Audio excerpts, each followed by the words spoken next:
Bienvenidas a la nueva charla de Cultura Rock en Agencia Paco Broto, temporada número 3. Nos puedes encontrar como siempre en todas las plataformas de la agencia a partir de las 19, Facebook, Twitter, YouTube y también nuestra página web www.agenciapacurondo.com.ar. Me va a dar un gran gusto, me va a dar un gran placer reencontrarme con él en otro formato, en otra situación. Él es Nicolás Arias, es periodista, comunicador social y escritor de este fabuloso libro llamado, aquí lo estoy viendo poniendo en la pantalla, en la cámara, Hermanos de Tinta, de Garage y el rock platense del año 2021. Te doy la bienvenida, Nico. Muchísimas gracias por este contacto con la agencia. Nuevamente, ¿cómo estás?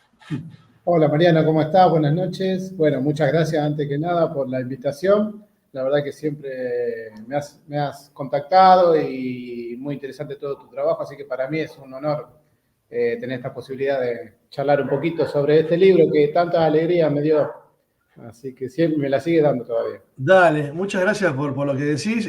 Vos sabés que es mutuo también esto de también admirar tu trabajo, porque por lo menos yo lo que he conocido después, también vamos a entrar un poquito para un programa de radio que tenías por ahí también, subterráneo, con todo el tema de abordar todas las publicaciones de la cultura rock argentina. Pero bueno, este libro que tenemos en las manos, que vos también lo tenés ahí, este hermoso libro que salió en 2021, retrata y narra un poco la historia de una revista de cultura rock del under platense, de alguna manera, que, bueno, tuvo una tirada que duró entre el año 2007 y 2014, 7 años, pero que dejó una huella profundísima, Nico. Sí, sí. La revista de Garage, como decís vos, comenzó en 2007. Tuvo un antecedente previo de una radio, como muchos emprendimientos que arrancan en una radio, pero después se trasladaron a lo gráfico porque quienes lo escribían o lo publicaban eran fanáticos del periodismo gráfico. Quiero aclarar una cosa, antes que nada, yo no participé en The Garage, yo de hecho la conocí, fui contemporáneo en su momento, la pude disfrutar en los últimos años, pero no llegué a integrar. Yo después integré una ramificación que salió de The Garage, que se llamó Pequeña Babilonia y era una web, pero bueno, no soy participante de The Garage. O sea, yo hice un trabajo de observador. De hecho, el trabajo nace como una tesis de grado, que fue con la cual yo me recibí en la Facultad de Periodismo y Comunicación Social de La Plata, de la Universidad de La Plata. Y bueno, fue todo un análisis más de afuera, por lo cual también estuvo, por lo menos las devoluciones que me dan los chicos, que estuvo bueno porque no fue alguien que estuvo empapado ahí en el proceso, sino que fue una mirada más, muy entre comillas, objetiva, ¿no? Y de hecho, el corazón del libro es de Garage, la revista de Garage, una revista diaria, ahora vamos a charlar un poco porque era así, pero le doy todo un contexto, como era un trabajo universitario, uno tiene que fundamentarlo, uno tiene que ver el estado del arte, y bueno, hice todo un estudio de las revistas de rock, yo fanático yo la primera revista que conocí, yo tengo 38 años tengo. La primera revista que conocí, yo vengo de un pueblo chico, fue La García, no sé si te acordás, la fines de los 90. Sí, claro, tuve la colección completa, que la perdí en una inundación de baulera, Mirá, pero la he empezó tenido. La Sí. García, bueno, después la Rolling Stone, bueno, el suplemento sí, en su momento ya en los últimos años. Y bueno, siempre me gustó el periodismo de rock, la revista La Mano después. Y bueno, cuando me encontré, como dije recién, no soy de La Plata, yo soy de un pueblo chico que está ahí a 200 kilómetros de La Plata, General Guido se llama. Y bueno, cuando llegué a La Plata, viste que, a ver, yo te voy a decir una visión desde alguien del interior. Quizás desde ahí de Buenos Aires se conoce mucho más de la movida rock de la zona, La Plata, Quilmes, el Palomar, por ejemplo, recién estábamos hablando de Los Piojos, bueno, toda la zona alrededor. Pero uno del interior ya empieza a desconocer un poco y conoce más lo popular, lo mainstream, si se quiere. Y lo de La Plata yo conocía lo básico, Los Redondos, Sumo, Estelares, Guasones y no mucho más, no mucho Claro. más. Miranda alguna vez había escuchado algo, pero bueno, por Cerati, siempre alguna ramificación por el estilo. Entonces cuando llegué a La Plata me encontré con todo un mundo desconocido, tanto actual como anterior, ¿no? Porque La Plata para mí es una de las 3 ciudades fundamentales para la historia del rock argentino. La Plata, Buenos Aires y Rosario. Y sus alrededores, ¿no? Pobre, dejamos a Mar del Plata un poquito de atrás, pero también tiene una escena muy interesante. Entonces, bueno, conocí de dónde venían los redondos, ¿no? Porque la cofradía un poco también conocía, porque uno le gusta la historia del rock, siempre me gustó también la historia del rock, por algo también hice este libro. claro. Y bueno, nada, es un trabajo, me estoy yendo un poquito a las ramas, pero como para explicar la base de dónde sale este trabajo. Tuvo que ser fundamental y fue un trabajo que disfruté un montón. También tiene una inspiración en otro libro que quizás hayan visto, se hayan topado con él, que salió unos años antes, que fue Estación Imposible, que era un libro que analizaba el periodo y la revista, fundamentalmente la revista Expreso Imaginario. Entonces, Correcto. también hacía un análisis. Perdóname, Sebastián de Benedetti fue también algo fue muy importante para vos. Sebastián Benedetti, uno de los autores de Estación Imposible, junto a Martín Graciano. Claro, Sebastián Benedetti y Martín Graciano. Y Sebastián, yo a ese libro lo conocí, ya había sentido hablar, pero lo conocí fundamentalmente cuando lo empecé a tratar a Sebastián. Si bien el libro igual yo ya lo había leído, me había parecido muy bueno, pero bueno, como tenía esa referencia, obviamente me contacté con él y él, le propuse la idea y él encantado. Que también después Sebastián fue compañero mío en este programa que recién hiciste ahí un comentario, un programa de radio donde analizábamos la historia de las revistas de rock en Argentina, porque tenemos un compañero que es un coleccionista fenomenal, fundamental, iba a decir, fenomenal, de revistas y libros de historia del rock argentino, que es Alfonso Ponchi Fernández, que también teníamos ahí Disneylandia para bucear y programas. Así que hicimos, pero no sé, no recuerdo ahora, pero 200 programas más o menos, quizás estoy exagerando, pero por ahí, sobre revistas de rock argentino, y vos decís 200 revistas en Argentina, y hubo, y bueno, y hacíamos temáticos, y hacíamos programas temáticos, pero bueno, la verdad que eso un poco ahora se ha perdido, ¿no? El periodismo gráfico de rock cada vez ha trasladado mucho a lo que es internet, ahora mucho a lo audiovisual. Entonces también The Garage surge en un momento que ya se empezaba a resquebrajar. Son los últimos estertores del periodismo gráfico,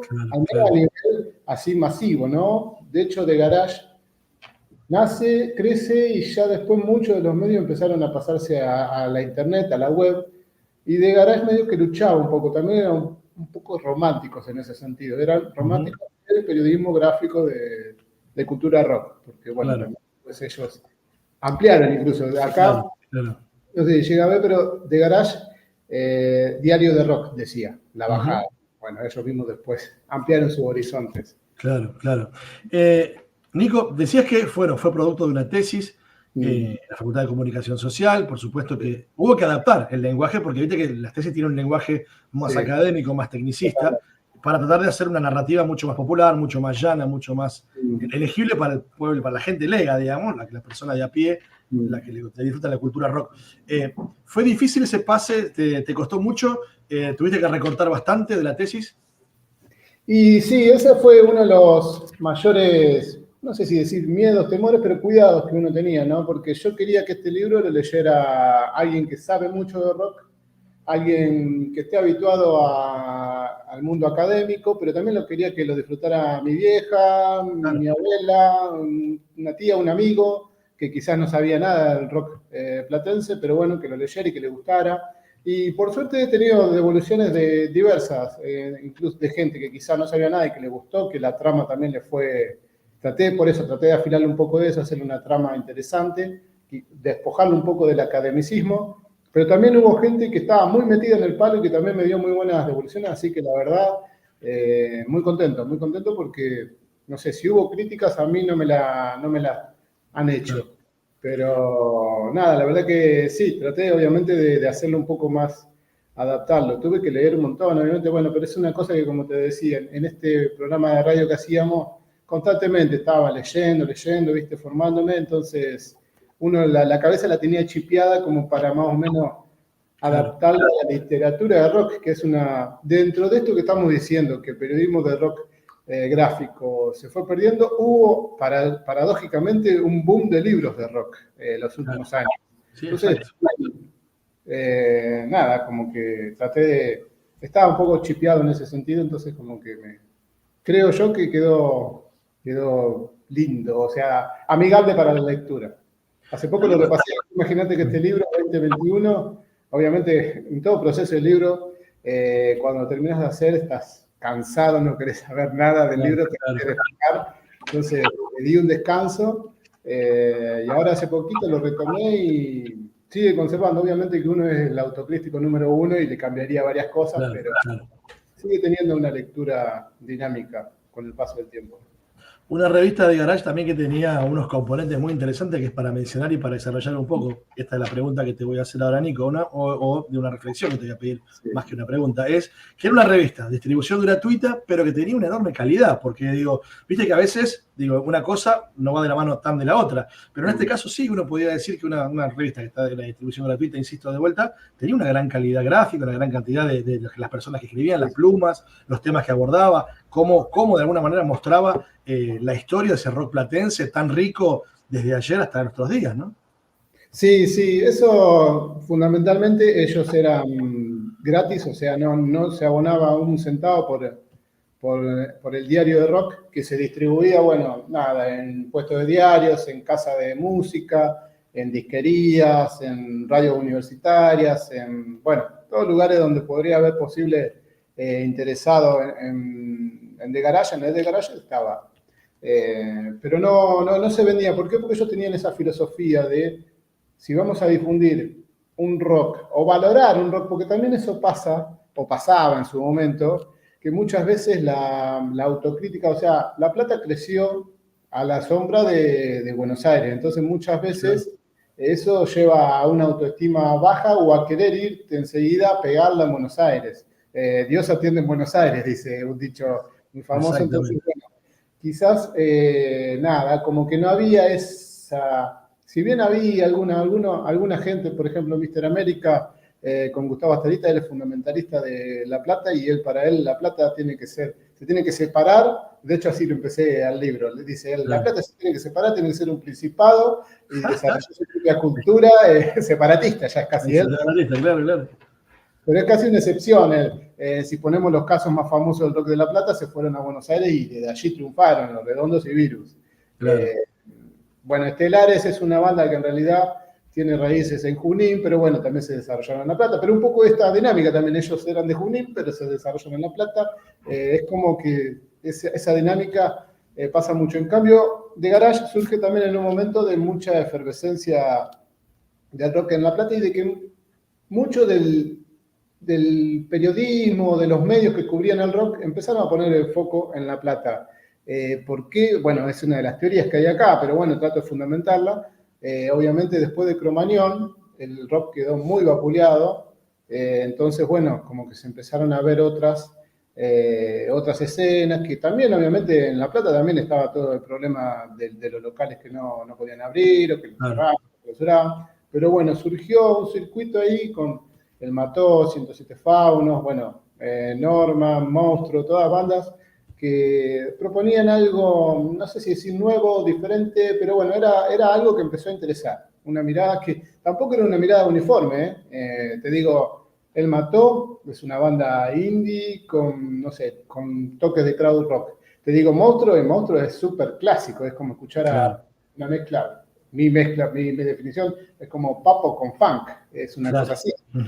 Después Norma es punk, un poco post-punk, no es tampoco algo uniforme, pero bueno, era una mirada diferente y bueno, los medios empezaron a poner el foco ahí, hubo mucha efervescencia, entonces fue un momento que se empezó a levantar la bandera de La Plata, son épocas, ¿no? Bueno, no, y me habías preguntado de la filosofía, entonces ellos querían difundir eso. Lo querían difundir. Claro. Y bueno, después también tenían una mirada, porque también fue una especie de, por eso se llama The Garage Hermanos de Tinta, es el título que le puse, porque tomo una frase de Juan Barberis, que era su director. Él, en una entrevista conmigo, comenta como que, bueno, ellos se fueron formando un poco en el periodismo de rock mientras iban haciendo The Garage. Fue un campo de exploración, un laboratorio para ellos.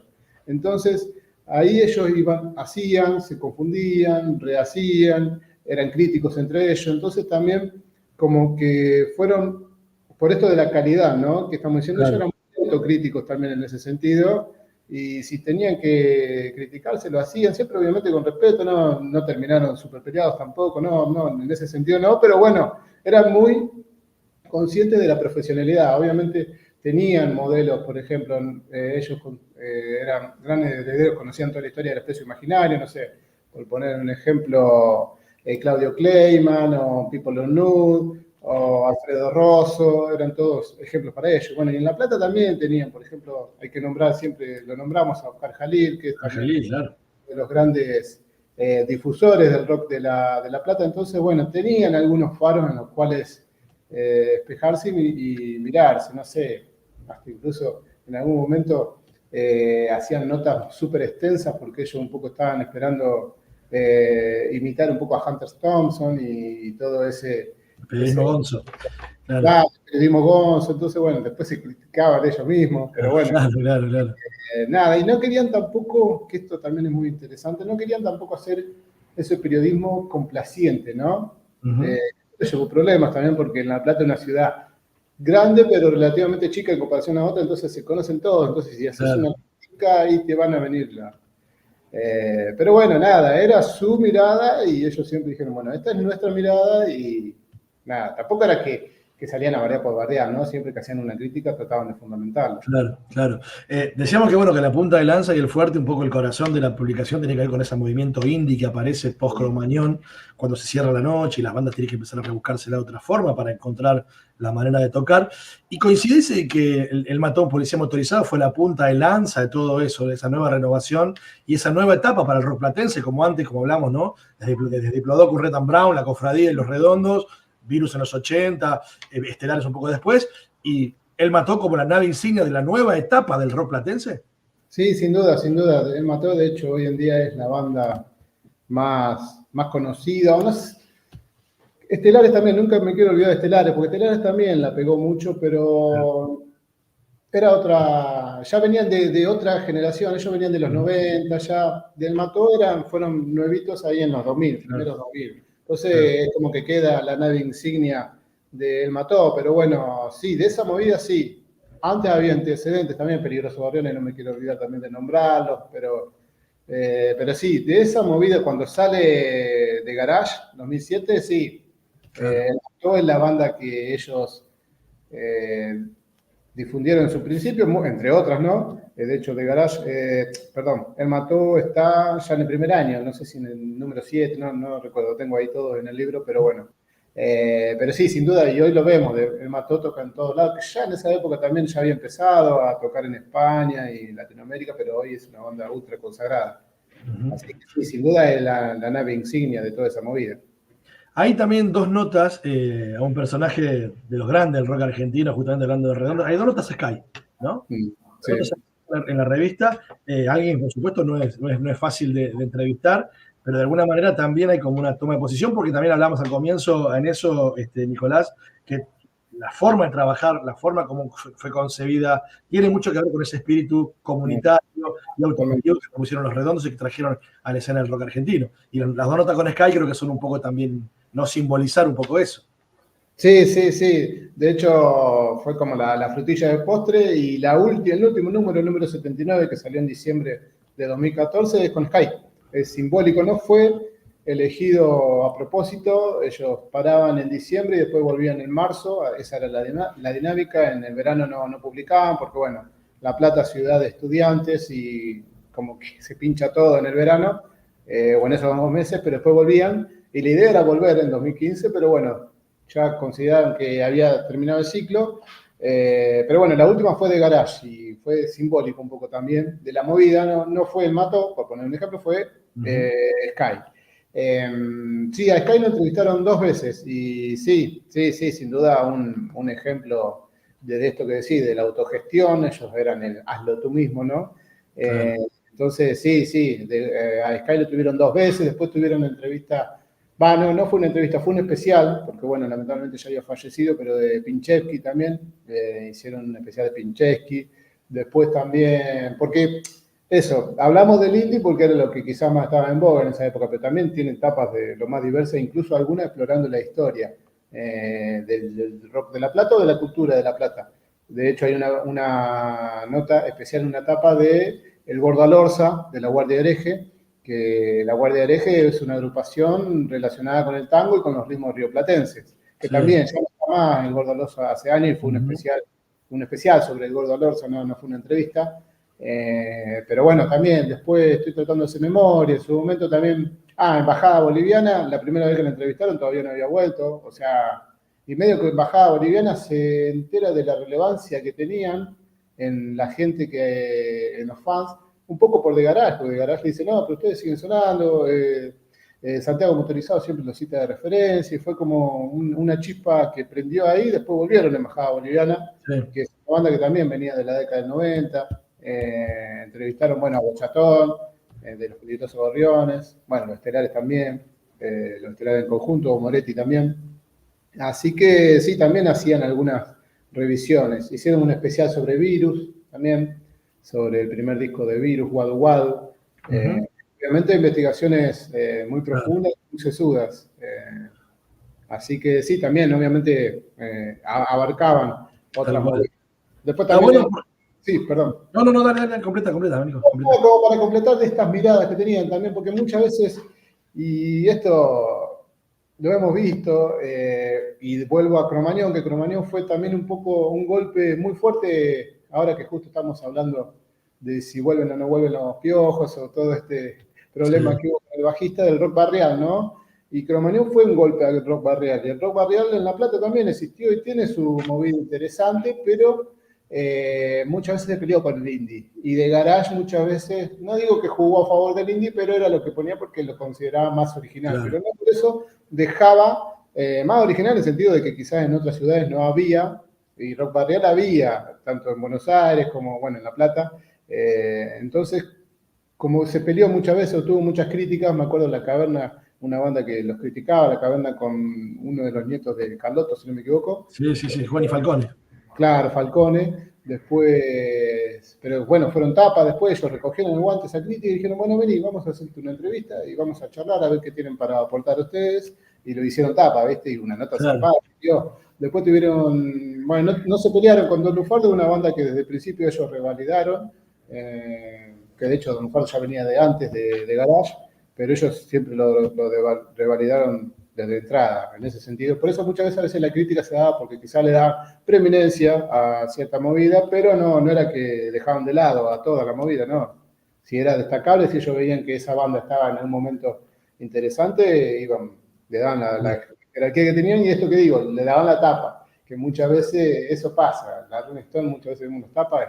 Hoy ves en Instagram Rolling Stone y la tapa, y abajo los comentarios. Bueno, la última es Charly García, ahí están todos contentos. Claro. Pero las anteriores que hubo, sí, mucho trapero, ¿no? Mucha cosa rara que dice, bueno, el tema de la tapa. El tema de la tapa es fundamental para el periodismo de rock, porque es una jerarquización. Es lo más importante. Hablando de tapas, me disparas una pregunta, y justo embonamos con lo que estamos hablando de la Rolling Stone. En la Rolling Stone recién fue tapa de esa revista Fabiana Cantilo, con casi 60 años, y una historia riquísima atrás. Nadie va a desconocer quién es Fabi para el rock argentino. ¿Cuál era el lugar que se le daba a la mujer en The Garage? Si es que había combos de rockeras femeninas en La Plata. Yo veo todos hombres. ¿Cómo era la cuestión esa? Sí, a ver, The Garage no dejó de ser también un hijo de su tiempo, ¿no? Y esa es una crítica, sí, que se le puede hacer. De hecho, tuvieron un número nomás, dedicado específicamente al punk de mujeres. Había una movida ahí de mujeres, hay un número, pero bueno, si comparate, digo, 79 números, uno solo dedicado a mujeres. Después, obviamente, aparecían mujeres en alguna banda, por ejemplo, 107 Faunos, está Viamonte, ahí Carmen Sánchez Viamonte, y en otras bandas hay, pero no sé, Camión, por ejemplo, Camión, la cantante, la figura principal es mujer, pero sí, quizá le faltó, en ese sentido no dejó de ser una rareza.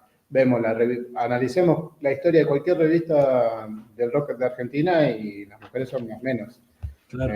Y con lo que representa Fabi Cantilo, sí, sumamente merecido, ¿no? Pero bueno, no, en ese sentido no fue de vanguardia en ese sentido. Claro. Agradecerte mucho por este rato con la agencia Paco Londo. Nico, te voy haciendo la última.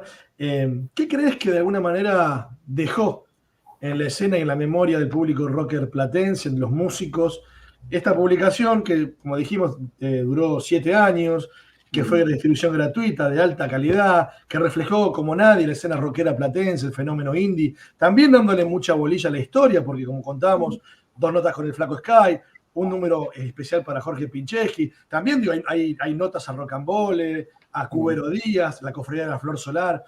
¿Qué crees que dejó en la memoria de toda la gente que curte rock en La Plata una revista como The Garage? Nostalgia, fundamentalmente. Y lamentablemente nos vamos poniendo viejos. Pero no, hablando en serio, lo que dijiste de 7 años, dejó la muestra cabal de que se podía hacer un proyecto de comunicación y de difusión cultural duradero en La Plata. Si bien había algún ejemplo, pero siempre apoyado, ya sea por factores políticos o factores estatales, y las revistas, fundamentalmente en lo que es revistas, porque también hice ese estudio, de revistas de rock no duraban más que un año y piquito, no mucho más, porque era todo a pulmón, como fue de Garage también, pero era difícil. Lo que más había durado era el suplemento joven del Diario El Día, pero bueno, tenía todo el aparato del Diario El Día y tuvo diferentes encarnaciones y diferentes perfiles, ¿no? Claro. En cambio, The Garage demostró 7 años de un periodismo, que se podía hacer un periodismo contundente, responsable y persistente, ¿no?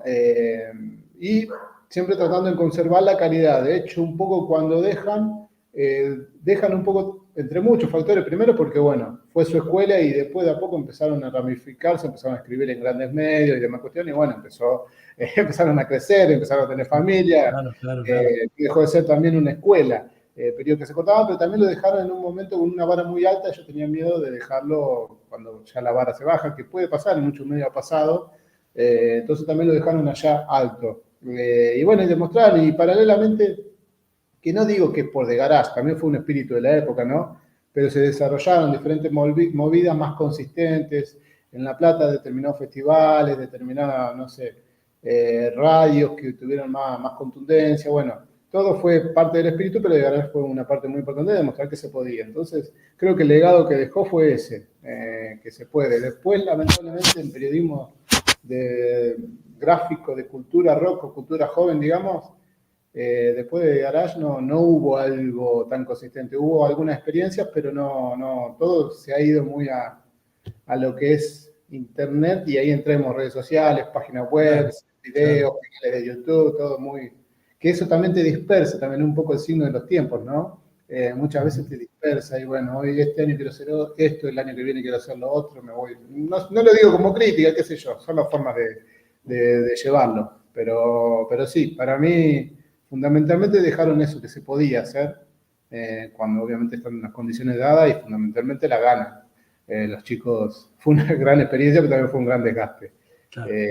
Me quedo para cerrar con una frase que decía Facundo Arroyo, uno de los principales escritores, que me decía, yo cada vez que terminábamos de cerrar la revista, al otro día caía con fiebre. Cada vez que me pasaba 3 meses. Cerrábamos la revista, decíamos, bueno, ya está decidida la tapa, ya está todos los detalles, bueno, todo va a ser así, listo. Ya está, aflojé, estaba el otro día con fiebre, dice. O con dejar todo, ¿no? Dejar todo. Dejaban todo, entonces, bueno. Nico Arias, periodista, comunicador social y autor de The Garage, Hermanos de Sangre. Muchísimas gracias por este contacto con la agencia. No, muchas gracias a vos, Mariano, por el contacto, y la verdad que te felicito porque siempre, recuperando un poco esto, también siempre tu periodismo y tus notas son de gran calidad, preocupado por lo que estás escribiendo, investigando mucho, muchas bases sólidas tiene, entonces me parece que es interesante. No dejas de ser también un hermano, no sé si de tinta virtual, pero también desde otra zona de este tipo de experiencia de periodismo, que nada, a veces uno se pone medio crítico que quizás falta, y bueno, está bueno tenerlos. Nico Arias, muchísimas gracias. A vos. Abrazo grande, amigo. Que estés bien. Saludos. Chao.